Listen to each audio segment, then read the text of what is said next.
প্রয়াত হলেন ভারতের প্রাক্তন প্রধানমন্ত্রী। গোটা দেশে নেমে এলো শোকের ছায়া। প্রাক্তন প্রধানমন্ত্রী মনমোহন সিং এর উদ্দেশ্যে শোকবার্তা জানান মুখ্যমন্ত্রী মমতা বন্দ্যোপাধ্যায়। একই সাথে আসানসোল পৌর নিগমের শ্রদ্ধাঞ্জলি সভার আয়োজন করা হয়।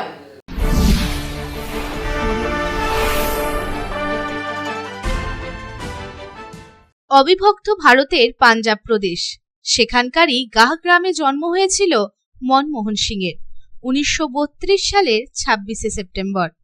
দেশভাগের পর চলে আসেন তিনি ভারতে। 1954 সালে পাঞ্জাব বিশ্ববিদ্যালয় থেকে অর্থনীতিতে ফার্স্ট ক্লাস ফার্স্ট হয়েছিলেন তিনি, আর তার 3 বছর পর লন্ডনের কেমব্রিজ ইউনিভার্সিটি থেকে স্নাতকোত্তর। 1962 সালে অক্সফোর্ড থেকে ডি.ফিল। তখনই তিনি পাঞ্জাব বিশ্ববিদ্যালয়ে অধ্যাপনা শুরু করেন। 1966 থেকে 1969 পর্যন্ত রাষ্ট্রসংঘের ট্রেড অ্যান্ড ডেভেলপমেন্টের হয়ে কাজ করেন তিনি।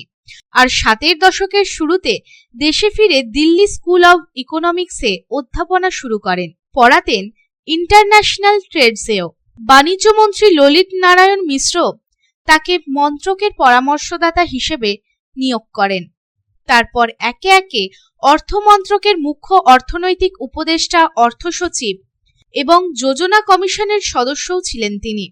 1982 সালে ইন্দিরা সরকারের তৎকালীন অর্থমন্ত্রী প্রণব মুখোপাধ্যায় তাকে রিজার্ভ ব্যাংকের গভর্নর হিসেবে নিয়োগ করেন। অটল বিহারী বাজপেয়ীর জামানার অবসানের পর ইউপিএ যখন ক্ষমতায় এলো, রাজনৈতিক মহল সোনিয়া গান্ধীর প্রধানমন্ত্রকের বিষয়ে নিশ্চিত ছিল। সবাইকে চমকে দিয়ে প্রধানমন্ত্রী পদে ঘোষণা হয়েছিল মনমোহন সিং এর নাম। 2004 থেকে 2014 10 বছর দেশের প্রশাসনিক প্রধানের পদ অলংকৃত করেছিলেন তিনি।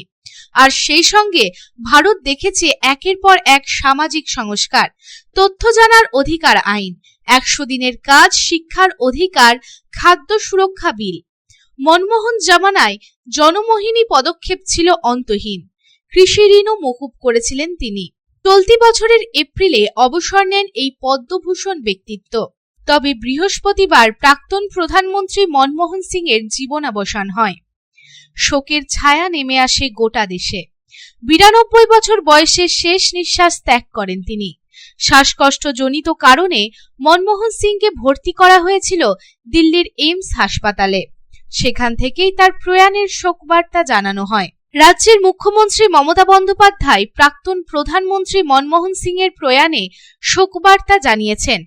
আসানসোল পৌর নিগমের পক্ষ থেকে শুক্রবার প্রয়াত প্রধানমন্ত্রী মনমোহন সিংকে শ্রদ্ধা জানানো হয় এবং তার প্রতিকৃতিতে মাল্যদান করা হয় এবং একই সাথে 1 মিনিটের নীরবতাও পালন করা হয়। এদিন আসানসোল পৌর নিগমে উপস্থিত ছিলেন chairman Amarnath Chatterjee, mayor Bidhan Upadhyay, deputy mayor Asimul হক, ডেপুটি মেয়র অভিজিৎ ঘটক, মেয়র পরিষদ সদস্য দিব্যেন্দু ভকত ও গুরুদাস চ্যাটার্জি, কমিশনার রাজু মিশ্রা সহ অন্যান্য জনপ্রতিনিধি ও পৌর নিগমের আধিকারিকেরা। আসানসোল পৌর নিগমের চেয়ারম্যান অমরনাথ চ্যাটার্জি জানান, বিশ্ববিখ্যাত মানুষ মনমোহন সিং গতকাল প্রয়াত হয়েছেন। তাকে উদ্দেশ্য করে আজ আমরা শোক প্রকাশ করছি। তিনি প্রধানমন্ত্রী থাকাকালীন আমূল পরিবর্তন এনেছেন। ভারতবর্ষের অর্থনীতিকে তিনি মজবুত করেছেন। তিনি ভারতবর্ষের গভর্নরও ছিলেন। তার মতো মানুষ ভারতীয় অর্থনীতির এক রদবদল ঘটিয়েছে। গরিব মানুষের যে পেনশন তার মাধ্যমেই পাশ হয়েছিল। তার মৃত্যুতে আমরা শোকাহত। সমস্ত মনীষীদের, যে সমস্ত ভারতবর্ষের যারা সমাজকে ডেভেলপ করে, ভারতবর্ষের যারা এগিয়ে নিয়ে যাওয়ার প্রয়াস করে, সেই সমস্ত মানুষদের সকলের মৃত্যুতে গভীর শোক প্রকাশ করেন এবং জন্মদিনে মাল্যদানের মধ্যেখানে তাকে শ্রদ্ধা জানায়।